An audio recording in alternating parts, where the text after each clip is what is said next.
are some differences in the tax policy, but by and large, Bush tax cuts were patterned after Reagan tax cuts.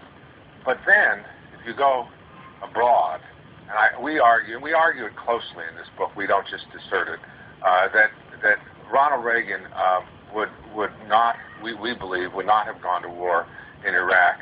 And if he had gone to war in Iraq, we believe he would not have committed troops to a long war in Iraq.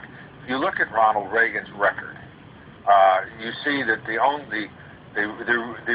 really sort of catastrophe abroad that happens on his watch is this killings of the 240-some U.S. servicemen, most of them Marines, in this barracks bunker in Beirut in October 1983.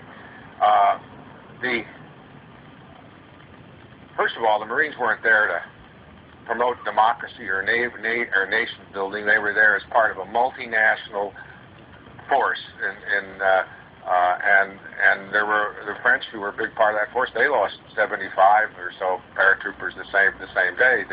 This was a terrorist attack designed to drive Western forces out of Lebanon, and it did. And American troops were gone within 4 months.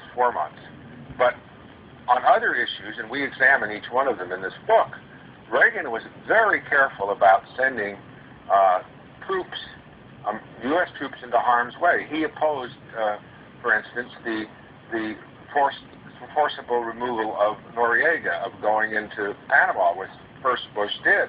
He said that we quote from the minutes of the cabinet meetings. He takes on his own cabinet and Bush, and Reagan says we're going to lose lives, we're going to cause a lot of civilian casualties, we're going to be looked upon as the colossus of the North.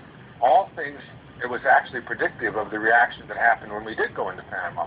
So we assert that Ronald Reagan, despite his militance